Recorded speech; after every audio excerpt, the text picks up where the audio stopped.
Scott Donaldson. This is Matt Cardillo from FINRA. So for those that may not know, so everybody probably asks, like, what is FINRA? So FINRA, we're a private regulator of the capital markets. Mainly, we are responsible for registering all of the broker-dealers, so the Fidelities, the Goldman Sachs of the world, as well as we provide basically exchange regulatory services, which is really the side of the house that we work on. And to that end, we regulate basically the equities, options, and fixed income markets in the US. What that represents is any day we basically bring in all of the data from the exchanges, from various different industry sources, as well as from the broker-dealers themselves. So again, the Goldmans, the Fidelities, and we basically are bringing in all that customer-level information.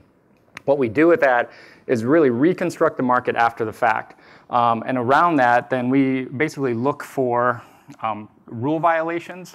So there's a lot of compliance and activity in terms of rule books that have to be followed, as well as we look for manipulations within the market, which is the primary activity of what we're looking for. So these things range from like insider trading and fraud and spoofing and layering the market. The actions that we take, basically, we go after the broker-dealer. We work through the exchanges around that. We can fine, we can bar the broker-dealers, as well as we refer a lot of matters, actually, every year to the SEC and to other criminal justice authorities that can take criminal action. Our jurisdiction is only with the broker-dealers themselves through the exchanges.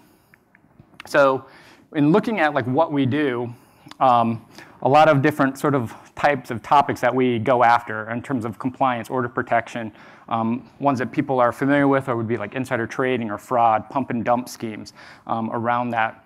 And so really what we try to be able to do is we bring in all of this data, the 75 billion events, which is, when you look at it, we process and analyze more data in a single day than like what MasterCard and Visa do in an entire 6-month time frame in terms of the number of transactions that we do.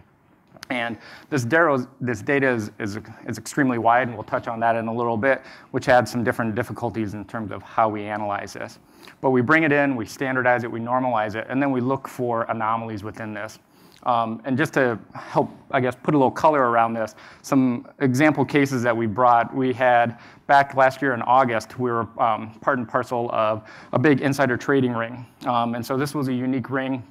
We had given over 15 different referrals to the SEC around this, and it was basically netted an insider trading ring that had made over $100 million in illicit profits.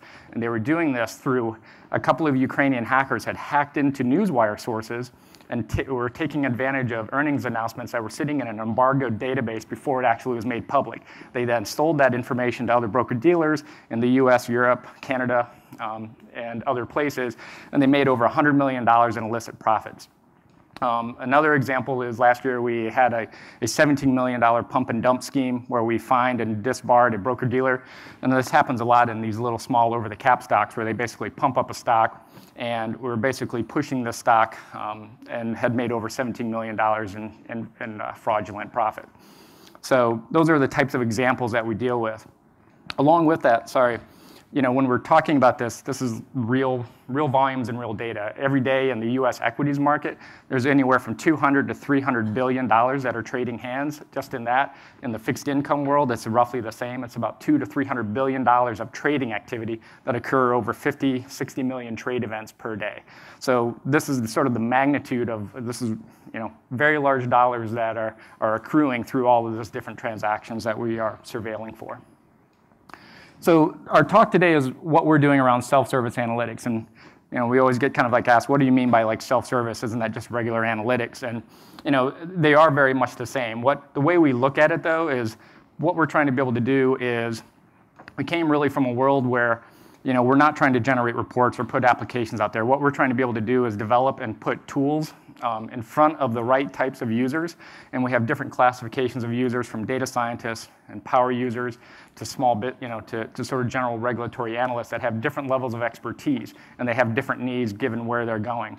And they all are working on different areas within this. And so they're looking across a wide variety of different spectrums. They're looking at the data and across different prisms. So we can't write 1 million different reports. IT doesn't scale to that. So what we want to do is, our version of self-service is empowering the user, increasing that data literacy, and emphasizing that through innovation and sharing. And as they find and discover patterns, how can we take that back in through information technology, hone and optimize that, and help bring that back up to scale. And so we do this, and we look at our analytics between things that are highly specialized to more exploratory in that range. So the net of what we try to be able to do with our data is what we call create a dialogue with the data. When you're dealing with data of this volume, having sort of that interactivity becomes like a problem. So we'll get into some more techniques of how we apply to try to get to that level. But the idea of what we're trying to do is create a dialogue. At the end of the day, we don't really deal in probabilities or what is the likelihood of. We deal in facts and in sequences, because ultimately what we're doing is trying to prove things either in a court of law or to an arbitrator, to be able to go after these. These are legal proceedings, so they have to be exact, and there's no tolerance for data loss or for any misnomer of the data, how it's being interpreted. So this all requires a heavy amount of security along with that. And a big piece of what we do is that we focus on what is the use case around that and allow them to kind of work interactively with that. And really what we're trying to do is remove obstacles. We want to be able to remove technology from their day-to-day business operations so they can have that dialogue, put together, piece that story, and then be able to take that as part of their case and their workflow. So one of the things that we did as a couple of years ago, we had started on this venture, is that we were really running kind of like at scale. We were really busting at the seams in terms of running within our own data center. And so we made a decision that we were going to move this data up onto the cloud, primarily around storage. And we can, just the CapEx expenditure working within our own data center became extremely expensive. So along with that, we are a regulator, but we're in a highly regulated market. So security is always our number one priority. We employ things like the virtual private cloud. So we are primarily we use Amazon as our cloud provider. And everything is encrypted, everything at rest, everything in transit. We use both KMS encryption as well as server-side encryption around this. And anything that's sitting on ephemeral disk, we typically use like LUX with random key encryption. And if we ever lose that server, we don't mind that we lose the data. We actually keep all of our source of truth back in S3, which is highly redundant, highly reliable, and that's always encrypted at rest. So if that's a trade-off, I'll say, that we take with that in terms of dealing with the security and encryption to ensure the protection of the data. But as we're looking at this, security is not just encryption. It's a lot more than that. We sit around and we design this in from the beginning. It goes to everything from like how we have separation of duties in terms of like dev, prod, QC accounts are all separated. It all goes to our dev operations and our application operations. It's always an applicability of least privileges in terms of who can access what data or what applications can access what data. And so there's always a mechanism out there in terms of where we're constantly monitoring. We've centralized all of that monitoring and logging so that we can detect any sort of anomalies around that. So it really is a cultural shift of that. You have to have the security to be able to make this applicable and to be able to kind of grow that at scale. So kind of diving a little bit more into what are we talking about in terms of self-service analytics. We really kind of like look at analytics kind of like in terms of all of the end user tools, but then we try to separate everything that's not analytics. So this goes into like ETL, access control, data catalog, normalization, all of the intake that we'd be able to do. And we try to push that down and deal with that really at an infrastructure and at a platform level so that analytic applications can just focus on what is the right analytic or what's the right set of tools that the user's trying to deliver and have that separation of concern. And this realms from everything from how we look at one end of the spectrum of ad hoc, where the person might just be sitting there with a SQL prompt, or like an R, where they're sitting there with Python or R, to very highly specialized or templated queries, or that are answering like a specific type of a graph where we're trying to be able to do a market reconstruction. So when we look at a very high level our cloud architecture, one of the big tenets that we've employed is that we employ a similar sort of paradigm or design pattern as to what other big cloud users have done in the past as well. So examples like Netflix and actually NASDAQ and Airbnb. When you look at it, what they're doing is kind of separating sort of the compute and the storage. Ultimately, what we rely on is we're a company driven by data. And so data is our golden source of the truth. And what we to be able to sort of over-provision in terms of clusters, given the petabytes of data that we have, not all of it is being accessed. So we rely a lot on very transient clusters in terms of both doing ETL. We have batch analytic patterns that do these surveillances, like for the insider trading and layering and spoofing, and then ultimately to the actual end user analytics, where we size and scale those up and down, where we might have pieces of that are on all the time, but we resize them as need, and we'll get into that in a little bit more detail. Our goal is that we really try to take advantage of that elasticity that the cloud provides us, so that we don't need to worry about really sort of like dealing with infrastructure. And we've centralized a large part of that services with the circle in the middle, what we call like HERD, which is our data management services. And we'll get into a little bit more detail on some of these in a little bit. So with that, I'm going to turn it over to Matt, and he's going to walk through some more details, both on sort of the infrastructure and the items that are not analytics, and then also go into some more examples of what are analytics. There you go. Thanks, Scott. So I'm going to touch on a few things. And first and foremost, at FINRA, we believe that the design really starts and ends with data.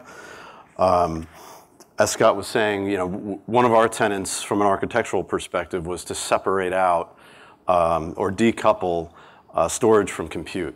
So in some cases, we're not able to do that or don't want to do that, but in many cases, it makes a lot of sense for us to do that. We have so much data that it's just cost prohibitive to try to keep all of that on cluster.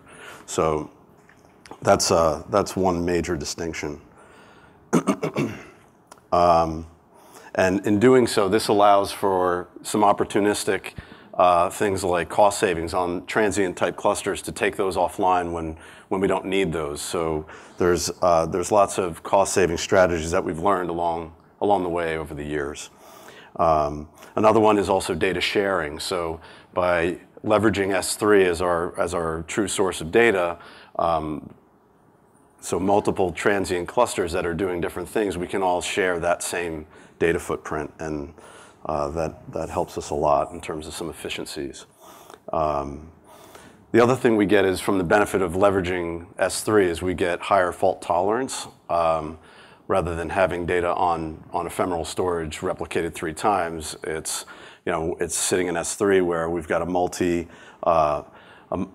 availability zone situation. So if one data center is down, we can, it's still available across all of the regions within the availability zone. So one thing around, in terms of working with the data and designing our data, we want to build in efficiencies, as we start, and doing so, since we're using S3, we need to avoid small files. So you have to really analyze your use cases and figure out, what's your sweet spot in terms of file size. And we kind of built that into our plan to work through, what was that sweet spot for us. At FINRA, it was 128 megabytes to 256 is where we landed. Somewhere in that range was yielding us the kind of performance that we were looking for. So building that into the schedule is important to have that time to figure out these things along the way, because when we started, didn't know these things. Also, we have different, you have row-oriented and column-oriented approaches for different needs. So one of the interesting things of FINRA's data is our data sets are wide. Scott mentioned this. Some of our data sets can have 100 attributes up to upwards of 300 attributes. And what's interesting, when you look across FINRA and all the different usage scenarios for different groups looking at the same data, they all want about 24 columns. Unfortunately, they're all different columns. So they're not shared. So what we do is we took a hybrid approach in terms of dealing with that, where we lay all the columns out in a columnar table, in a columnar format, and using predicate pushdown, we can figure out which rows we need to retrieve. We also have a special column, which is essentially all the columns concatenated together as a string, so that when it's time to do that select all and bring it back, we're just pulling one column's worth of data and then parsing that string. So that that was a huge enabler for us in terms of getting to some of the performance that we needed.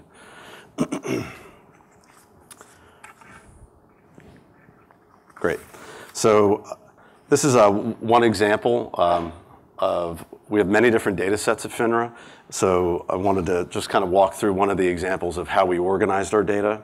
And much of our data is highly skewed. So we have basically market data. So it's market events that are traded in terms of stock symbols and by the firms that are doing the trading.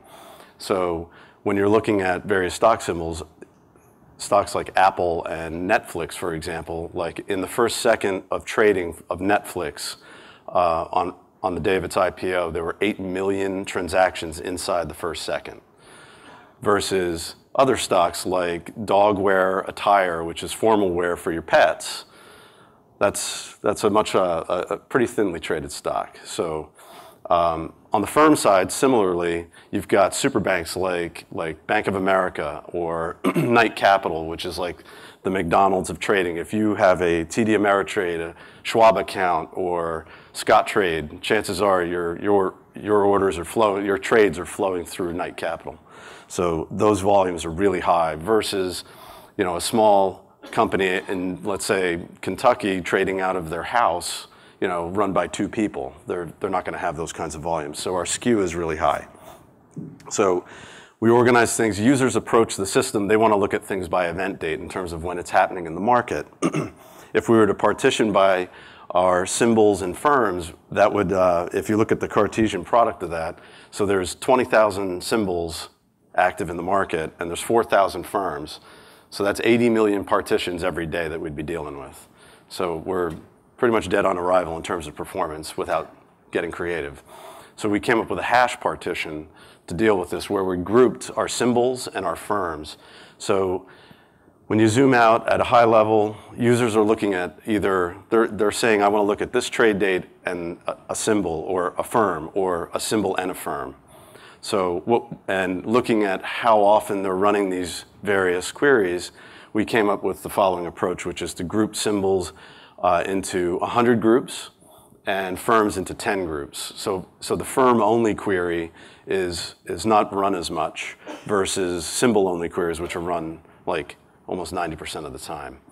And so when we do that, the hashing algorithm also, it takes into consideration that notion of not every stock symbol is the same, not every firm is the same. So we kind of level the playing field.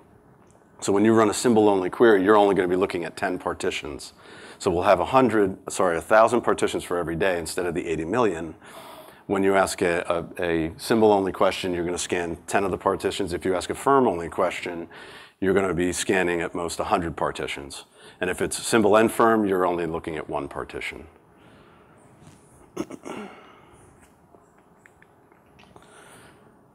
Okay, so another thing we want to talk about from the perspective of isolating some of the infrastructure from analytics is data management. So when it comes to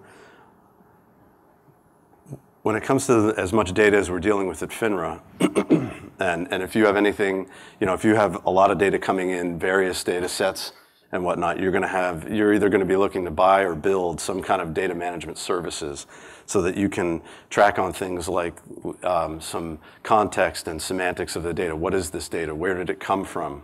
Also, some things that you need to track on, like schema changes over time, or versioning, encryption type for different data sets. Also, retention periods. So at FINRA, we have to keep data for a certain period of time, but it's like 7 years. But based on usage characteristics, we want to have strategies for 6 months or 12 months of data that are the most recent versus maybe data that's 3 years old. That might be a little further away from the user. So things of that nature. When it comes to transient workflow, different surveillances and things that we have running on transient clusters, you can actually separate and have workflow, task or orchestration type services and cluster management so that different development teams can bring up and down clusters in a common way. So it's not everybody's trying to figure it out by themselves. And also the lineage and usage tracking on who's publishing data and who's consuming data. Oh, and quick shameless plug. So we actually at FINRA, we open sourced our data management services under the name of Herd. That's out on GitHub. That was a couple months back, several months ago. And we continue to enrich this thing and build in automation type services. So, okay, so another major infrastructure concern is the shared, basically metastores for supporting your clusters. We would recommend to look to consider getting your metastore off cluster so that you can actually share it across your different transient and steady state clusters, so that you're not having to, as part of cluster management, you're not having to hydrate your metastore, bringing that online. For at FINRA, at our case, we're talking about millions of partitions per day. So we're looking at roughly like north of 7 minutes per day per table. And that equates for us to many hours to bring a cluster back online if that metastore is part of that cluster. So separating that out, we definitely realize some efficiencies there. And it allows us to bring clusters up in minutes as opposed to hours. And it also allows us to have more fault tolerance with our metastore that's separated from the compute clusters.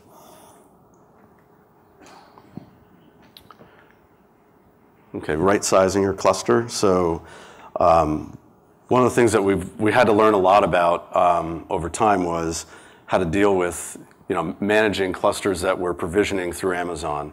There's different types for different use cases. Your transient cluster, it makes a lot of sense to leverage spot or fixed duration pricing. You save a lot of money that way. And that's where you can put a bid out and put a max on it. And what we found is, at times, depending on the flexibility of the SLA, we'll actually put our max price above the on-demand price, knowing that you'll never pay, you're going to pay what it's trading for, at the market price. So it's seldomly going to hit that max. So that's one strategy we've used. Also, for steady state clusters or interactive analytics where we're always on, it's different than in the past where you had appliances on premises where you're essentially optimizing for peak or burst, where you're saying like, what's the most amount of users I'm going to see at any one time? It's actually the inverse. We look at figuring out what's the minimum we need so that we can say, let's reserve those instances, the master and core nodes around that. And then what we want to do is, using EMR, we actually just scale things up. We've got monitoring, real-time monitoring, so that as users approach the system, we can start bringing in additional core and task nodes and scale up and then start reducing it as that demand subsides. Another thing that we found, and it was kind of, we kind of felt our way into it, was the ratio from core to task node was about 1:5 in terms of avoiding bottlenecks. So that's just what we found. And let's see here. So talking about some elasticity metrics. So this is a week, the week of the 19th of last year in October. And this is showing how many nodes, how many transient nodes we were using throughout that week, and just showing some of the variability that we have. So Thursday obviously being the most active day at almost 23,000 nodes. And on Monday it was under 7,000. So it fluctuates pretty greatly. And actually what's interesting, if you looked at the volume going on in the marketplace, you'd see symmetry between our node utilization and the trade volume in the markets for equities. Also, when you look at what's going on within the intraday, the graph over on the right, it's just to say that, hour by hour, we also have a lot of variability within each given day as well. So coming back to the analytics continuum. So we've talked about some of these concerns, these infrastructure concerns that we've put a tremendous amount of engineering in. We're still learning. And when it comes to analytics, though, so I'm going to touch on a couple of these that we're pretty focused on right now. So the first one is the research, the discovery and research. This is your ad hoc, your data scientists or statisticians, where they're kind of doing, they're playing with R, or they're using a ad hoc query cluster using either Hive or Presto, kind of pawing at the data. They're basically where the innovation is happening that may actually show up as analytics further down the continuum at a later date. Another semi-ad hoc scenario is the business-oriented inquiry. So this is more of our power users, where they don't necessarily understand the ins and outs of the data in terms of, technically speaking, but what they have is a visceral understanding of market data. So these folks, they want to run a lot of what-if type scenarios. They want to cast wide nets into our data lake, pull back a data set, a subset of data, and do some analytics on that. And further down the continuum, and I'll touch on a couple of these, I want to talk about the optimized scenario. So we have a number of interesting market reconstruction type components that fit into our platform, where I'm going to show an example of that in terms of the performance that we've achieved and what we did there. All right. Okay, so the ad hoc example.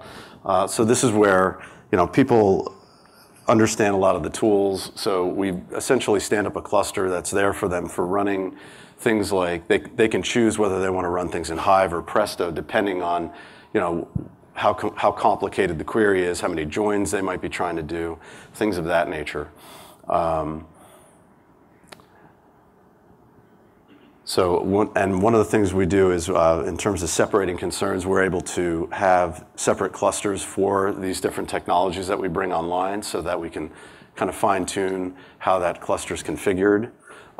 Whether we want to have things like speculative execution on, which may actually give you an incomplete result, but it'll come back faster. That's probably one of my favorite switches. Definitely don't want that in our production setting for like the business-oriented inquiry where they're expecting complete answers. So, okay, so let's touch on the exploratory analytics example. So this is, we've put a lot of energy into this particular use case. This is for that business-oriented inquiry where, and this is actually the beginnings of a platform to allow for our power users to do analytics where they can ask for a subset of data, bring back a data mart, and then they can do, Excel type pivoting, summarization, aggregation on that data, and come up with, new ways of looking at rule violations, market manipulative tips, things like that.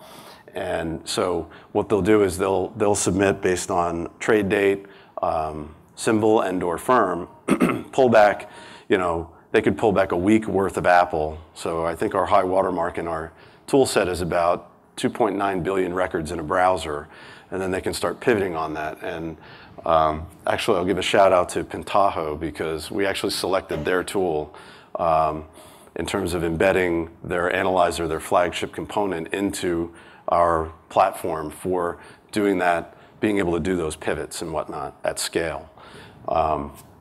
So once they pull that back and they can look at the data, I mean, a lot of times these power users, they don't know the questions when they start, but they generally recognize the answers when they see it. So what you're seeing here is just this is a screenshot of that analyzer component where doing a summarization on order data. They can, once they actually create different views of the data, they can actually save that. We're giving them the ability to create templates. As Scott was saying, we want to remove technology as the intermediaries to a bunch of data that's over there and bring it closer to them so they can say, these are the columns, the filters I want to apply for a particular problem, and then share it down with their staff. So rather than relying on my teams to deploy that out and make changes over time, they can do updates to it, and they can even throw it away, start over. So they're in control of managing that. And one more point. At the end of the day, the goal here is to get down to and find those salient rows, of data, like the actual raw events that substantiate, malfeasance in the market, and they do a lot of evidencing out of our system. So, when you're pulling back billions of records, their goal is to get that down to, a more manageable set that they can actually bring to a case. So. Okay, so this is that optimized scenario I mentioned. So this is we have an order reconstruction. We have a number of order reconstruction components. One of them, what it does is it builds our order lifecycle graph. So every order that goes on in the marketplace, when FINRA gets the data from the exchanges and firms and such, we have to actually reconstruct the order graphs. So this is one example. I'll give a shout out to Cloudera, because what we achieved here wouldn't have been possible without them. We're using an HBase implementation. So this is where we're actually keeping the data on ephemeral storage. We've got about 3 years of data, something along those lines. So it represents like 3 trillion nodes and 600 billion edges. So it's all in one big HBase implementation. And what we do is we understand the algorithm for reconstructing that order graph. So what we do is bring the data in, we pre-compute those order life cycles. So what used to take hours to get at is now served up in sub-seconds, and the graph here illustrates that. The legacy application, it only supported up to 100,000 rows, and given high-frequency trading, I mean, that's nothing these days. So typically, you and I doing orders in the market might be a handful of rows, but there are order life cycles I've seen that are north of tens of millions of rows. Generally, that's hedge funds and ATSs, alternative trading systems, things like that. So in HBase, we use a schema on read approach. So it's similar to that hybrid column-oriented, row-oriented approach. But in addition to that, since it's one big HBase implementation, we have schema changes over time. So we have another column that actually represents the footprint. So we can actually say that this particular row follows this schema version, and then we interpret that large string for that order data. And with that, I'm going to turn it back over to Scott. And here you go. Thanks, Matt. Thank you. So what we've built over time have been like several of these applications. So between like the order lifecycle viewer and really what our users want to be able to do is actually have these analytics actually embedded in their workflow. At the general purpose of what we are doing as FINRA as a regulator are doing case investigations, we're triaging, we identify anomalies within the market, we then triage them, we say, is this real or does this warrant further investigation? Then they actually carry out a legal process effectively where they go out and they deposition this. And so they actually need to bring in this data and actually start doing that. So a more recent example is that we're actually starting to take the power of these analytics and actually embedding it back within their workflow systems. So now they actually just go to one place, and then they can be able to slice and dice and start to drill into their analytics. It provides them context in terms of, here was this alert against this particular pattern, or which was basically would be a manipulation type, so like a spoofing or a front running. And then they can see all the information back around that particular pattern. When did it run? What was the exceptions? They can trend that over time. They can look for anomalies around that. And so, did a particular exception type grow or decrease over time given a firm or an issue symbol? So we start to provide a lot of context around this, and then from there they can drive back into the more detailed analytics. So the things like with the exploratory query, where they can continue to further refine or dig deeper inside of that. The idea around this is that now they have one-stop shopping for their various different tools, and it becomes very powerful for them. It becomes an efficiency play in terms of how they're conducting their investigations. It also hooks into, as we start to conduct an investigation, it's not just market data. We come back out and we do a lot of information requests back out to the firms themselves. So we start pulling back in a lot of unstructured text. We're starting to do a lot more analytics in terms of like emails and the like, because if it's an insider trading, what is the communication that's going on? So now we're starting to tie a lot more of the market data back with unstructured information, whether it be like with like news, Edgar filings, what's going on between various different parties. So we start to embed that and give them a full package around that. So the net effect is around this has been pretty dramatic.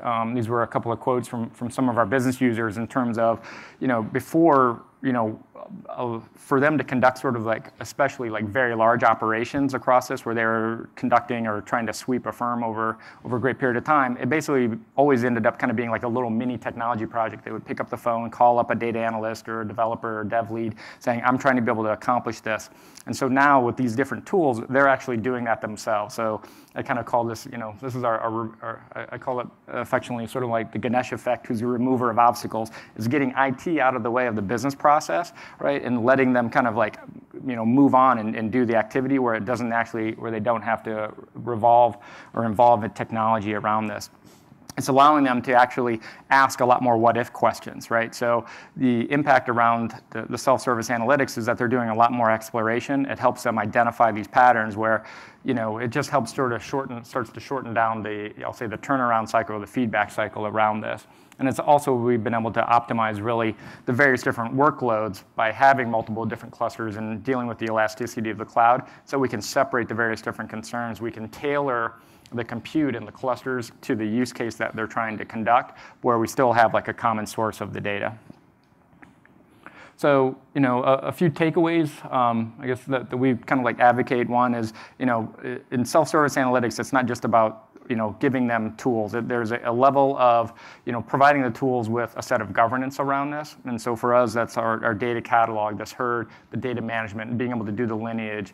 For us, we're a regulator, but we're in a highly regulated industry, so we need to know who accessed what questions, what set of data, so we can always like have to go back and have to reprove that. So being able to do that in a centralized fashion, but where you might have multiple analytics, where you're constantly collecting that information, collecting that metadata, and adapting and learning off of that. And to that end, we also make sure we collect a lot of the metadata on the usage behaviors, both in terms of like how the users are working and interacting with that. That actually allows us to go back in. We've changed our different queries. We've tuned our clusters accordingly around that, given the types of queries. When we first kind of released the exploratory query, we knew that at that point in time, like 95% of the queries that they asked were issue-based, but because they actually had a lot more flexibility and the power to ask firm-based questions and over larger reaches of time, all of a sudden they weren't asking for data marts of 1,000, 10,000, 1,000,000 rows. They started creating like these data marts and slices of the market that contained several billion records, right? And then starting to analyze that and trend it over time, where before that literally was like a mini project. Another big aspect around this is, don't forget the user experience around this. Tailoring sort of the user experience to the users and giving them that personalization, but also making it easy to use. Trying to avoid sort of, as Matt affectionately used to call some of our old applications, like the submarine, dashboard, right? You don't want to have this thing looking like a NASA control center, which is where some of our applications came from. Really simplifying down that user interface and provided that guided search around that. And with that, I think we're at the end of our presentations. You can find out a lot more about us in terms of technology.finra.org, and we're always hiring for anybody who's interested in trying to find some bad guys in the capital markets. And with that, thank you. We might have a few minutes for questions if anybody has any, but if not, then thank you.